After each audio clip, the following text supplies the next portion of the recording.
In this video, how to get citizenship in Guatemala, focusing specifically on how to obtain it by descent. If you have Guatemalan heritage, if you have parents that were born in Guatemala, and you're curious about reconnecting with your roots and securing the rights that come with Guatemalan nationality and passport, this video is tailored for you. So let's dive in. Guatemala provides pathways to citizenship through descent under the principle of jus sanguinis. That's Latin for right of blood. And this means that if you have Guatemalan ancestry, you might be eligible for citizenship, regardless of where you were born. This means that there's probably hundreds of thousands of Americans, Mexicans, and people from all over the world that are entitled to Guatemalan citizenship. So let's talk about eligibility. To be eligible for Guatemalan citizenship by descent, you must have at least one parent who is Guatemalan by birth.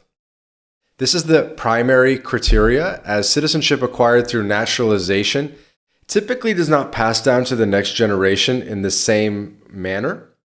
It's possible, but a little bit more complicated. Depends if you were born after they naturalized or before they naturalized, and a couple other situations. So the most clean-cut way to get Guatemalan citizenship is if one of your parents was born in Guatemala, okay? So there is a legal framework for this. Guatemalan nationality law, as outlined in the 1985 Constitution and further detailed in the 1966 nationality law, stipulates that Guatemalans by origin are those born in Guatemala, on Guatemalan ships or aircrafts, or born abroad to at least one parent who is Guatemalan by birth. An exception applies to children of diplomats or those in equivalent legal roles. You are automatically considered a Guatemalan citizen if your parents were Guatemalan at the time of your birth, even if you were born abroad. So if one of your parents is Guatemalan, this is an absolute no-brainer. You should absolutely do this. In my experience, a lot of people historically have not seen the value in getting these passports, but I think now in the post-2020 world, people are sort of realizing how important it is to have multiple passports. And there's really no downside to getting Guatemalan citizenship by descent. I think it's an absolute no-brainer and comes with a lot of hidden benefits that we can get into later in the video. So first, let's talk about the steps to obtain citizenship. So the journey to Guatemalan citizenship by descent, look, it's going to take some time. This is going to be a 6 or 12-month process, but the most important thing is to get the process rolling. The best way to get things rolling is to book a call with MyLatinLife. Book a call with us. There's going to be a link in the description of this video where you can speak to me directly. We can get the process going. We can engage our Guatemalan team of lawyers, and we can start you on this journey. So what are the steps involved? One is we're going to gather documentation. You're going to need your birth certificate showing your parents' names. You're also going to need your parents' Guatemalan birth certificate or proof of their citizenship, like a valid Guatemalan passport or national ID card called the DPI. If your parent has passed away, you'll also need the death certificate, and marriage certificate can be a nice to have as well. Baptismal records can be nice to have as well. But really the big thing is getting your parents' Guatemalan birth certificate. If you don't have it, we can help you get this birth certificate as part of the process, because this is really the golden, holy grail document that we need in order to get you your Guatemalan passport. Okay? And then there'll be an application process where you're going to apply either in Guatemala or through a Guatemalan consulate or embassy. You're going to submit your application for recognition of nationality by descent. This process will typically involve filling out forms, the aforementioned documents, paying a small fee, and a lot of waiting. And then comes registration. So after your application is processed, you'll need to register in the Guatemalan National Registry of Persons, the RENAP or RENAP. And this step formalizes your citizenship status. And then, while not mandatory for citizenship by descent, proficiency in Spanish can really be beneficial for integration and handling official matters in Guatemala, and also for their willingness to give you the citizenship. They should do it either way, but if they see that you can speak Spanish, it's really going to bode well for your application. Okay, so keep practicing your Spanish. So let's start getting into some rights and responsibilities. As a Guatemalan citizen, you will have the right to live, work, own property, vote, and access public services in Guatemala. You can also travel with a Guatemalan passport, which might offer visa-free travel to certain countries that you don't have on your existing passport, right? So it might have, say, some countries in Asia or whatever that you don't have as a U.S. citizen.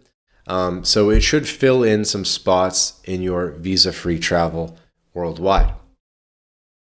Guatemala is also part of the CA4 community, the Central America 4, which is sort of like a trade bloc, economic zone, almost like a mini European Union. And the CA4 consists of Guatemala, El Salvador, Nicaragua, and Honduras. So you will have additional rights to live and work in those three other countries. El Salvador probably being the most interesting one right now because of how safe it is and what's going on with crypto and the opportunities there. So pretty cool to have the ability to, say, move there. Okay. Let's move on to dual citizenship. So Guatemala does allow for dual citizenship, meaning you can hold another nationality without having to renounce your Guatemalan citizenship. You're not going to have to renounce your U.S. citizenship, Canadian citizenship, Mexican, whatever you have now. You do not need to renounce in order to obtain this Guatemalan citizenship by descent. Okay? So typically, you're not going to have to renounce. You'll be able to simply add this additional passport to your passport portfolio. Now let's talk about a couple challenges and tips. So sometimes securing old documents can be a bit challenging. In such cases, working with family members can help. Working with lawyers like our team can really, really help to uncover those documents. There can also be issues with inconsistencies of documents where maybe the names are not the same on every document. Sometimes birth dates are different, things like that.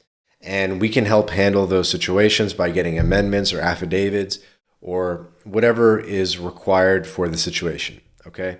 So that's another reason why it's like really important to work with a lawyer, is they can sort of identify these pitfalls and potential problem areas and make sure that your application has everything that Guatemala needs to see in order to approve your application and process your citizenship successfully. So regarding processing time, be prepared for the process to take some time, especially if there are delays in document verification or registration.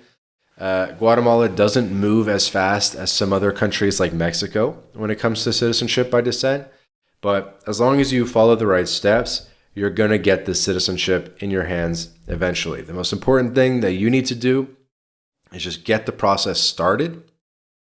And you know, there's going to be times where you need to take action, and then there's going to be times where you're just waiting on the government to process and that kind of thing. But right now, if you're watching this video, you probably need to take action. So again, book a call, link in the description. Let's get the process started. Claiming Guatemalan citizenship by descent is more than just a legal endeavor. It's an opportunity to embrace your cultural heritage, connect with your family's history, and gain a new perspective on life through the lens of another culture. I guarantee you're going to be learning about your family through this process.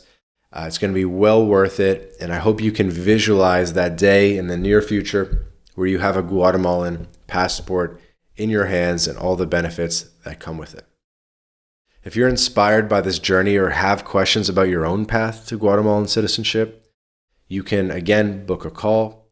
You can like this video, subscribe to our channel for more content on citizenship, passports, lowering your taxes, internationalization, and Latin America. So thanks for watching, and we'll see you in the next video.